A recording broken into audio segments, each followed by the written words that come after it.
My mother called me on a Tuesday in late November while I was elbow deep in a transmission on a '89 Bronco that had been coughing black smoke for 3 counties.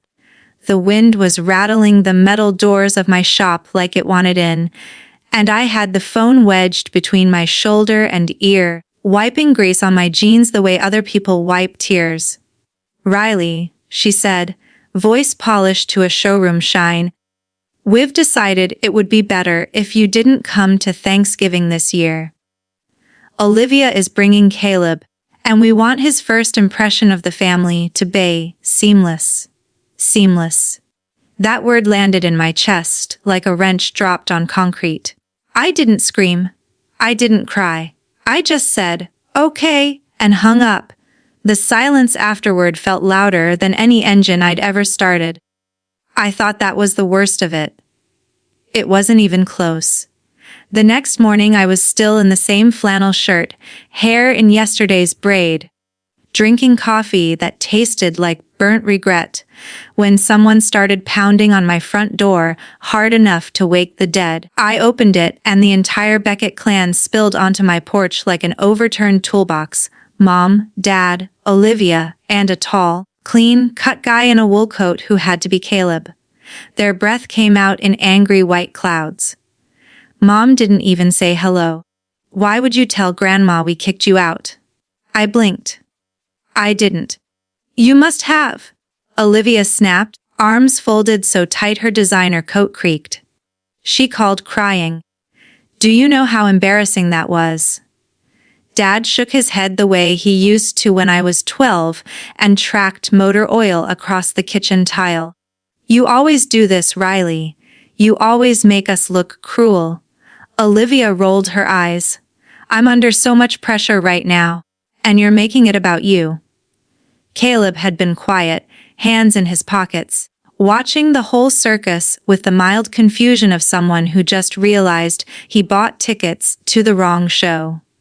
Then he tilted his head, looked at me, really looked, and said, "Wait, Riley Beckett." The Riley Beckett who rebuilt that '71 Plymouth Cuda last spring. The midnight blue one with the hand-painted pinstripes. The porch went dead still. Even the wind seemed to pause. Olivia's mouth actually fell open. "No, she just fixes cars." Caleb shook his head, almost smiling. "No, she builds art. I followed the whole build thread for months. That car was legendary." For the first time in my entire life, someone standing next to my blood family looked at me like I was the main character instead of the comic relief. And my blood family hated it instantly. Mom recovered first, plastering on the same fake smile she used at country club brunches. "That's very sweet. But we're here because Riley has responsibilities." Dad jumped in. "The roof over the sunroom is leaking again. We need you over this afternoon." Olivia added, "And I need $3,000 for the venue deposit for the New Year's gala." "You said you'd help." I laughed. Couldn't help it. The sound came out rusty, like an engine that hadn't turned over in years. "You uninvited me from Thanksgiving so your boyfriend wouldn't see me in coveralls, and now you want money and free labor." Caleb's eyebrows shot up. He looked at Olivia. "Wait, you told her not to come because of how she looks." Olivia flushed scarlet. "It's about image, Caleb. You wouldn't understand." He looked back at me, something shifting behind his eyes. "Actually, I think I do." That was the moment the first real crack appeared in the perfect Beckett family portrait. I looked at each of them. Mom's tight smile, Dad's clenched jaw, Olivia's frantic need to be the center of the universe, and said, very calmly, "No." Mom blinked. "Excuse me. I'm not fixing the roof. I'm not sending money. I'm not coming to Christmas either unless I'm invited as a daughter, not a handyman. I'm done." Dad started yelling about ingratitude. Olivia called me dramatic. Mom tried the old, "After everything we've done for you" line. I just closed the door, locked it, leaned my forehead against the cold wood, and felt the house settle around me like it had been waiting years for me to finally stand up straight. Christmas Eve came fast. I didn't go home. Instead, I opened the shop at 4 p.m., strung up every set of Christmas lights I owned, dragged folding tables across the concrete, and invited every stray soul I knew. Mr. Delgado, who lived in his bick for 2 months before I helped him rebuild the engine. Tasha and her little girl Lily, who still flinches when doors slam. Marcus and Jaden, the teenage brothers I was teaching to weld. Mrs. Alvarez, who brought tamales every year, even though her hands shake now. Even crotchety old Mr. Hanlon, who once told me women shouldn't touch tools. He showed up with a bottle of bourbon and stayed till midnight. We ate lasagna off paper plates. Someone put Mariah Carey on the Bluetooth speaker. Lily fell asleep under the Christmas tree I'd made from scrap metal and spray, painted gold. Lauder bounced off the rafters like it belonged there. I was refilling cider when the overhead door suddenly roared up, and winter exploded inside along with 3 very angry familiar silhouettes. Mom marched in first, coat flapping like a battle flag. "You have humiliated this family." Dad right behind her. "The cousins think we're monsters because you spread lies." Olivia last, mascara already running. Caleb left me. He packed a bag on Christmas Eve and said he couldn't breathe in our house anymore. "This is your fault." Every single person in my shop turned to look, 20 pairs of eyes that knew exactly what it felt like to be thrown away. I set the cider pitcher down. "I didn't make him leave. Live." "You did," she shrieked. "You and your stupid garage and your stupid boundaries." Caleb stepped out from behind them, snow in his hair, hands raised like he was calming a spooked horse. "No," he said quietly. "She didn't." Olivia spun. "What are you even doing here?" "I came," he said, looking straight at me, "because this is the first place I've seen in months that felt honest." He turned to my sister. "I watched your family treat Riley like a vending machine for 29 years, and then act shocked when she stopped inserting coins. I'm not interested in that life." Mom actually gasped like someone had slapped her with a fish. Dad tried the guilt trip. "After everything I walked over to the workbench, opened the metal cash box I kept receipts in, and pulled out the thick manila envelope I'd been adding to for 6 years.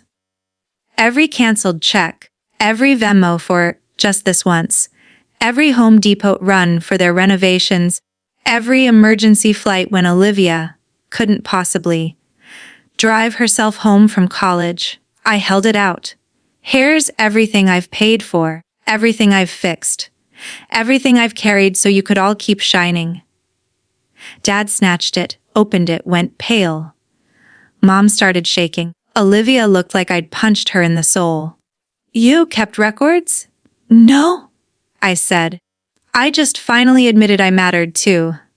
The silence was so complete you could hear snowflakes land.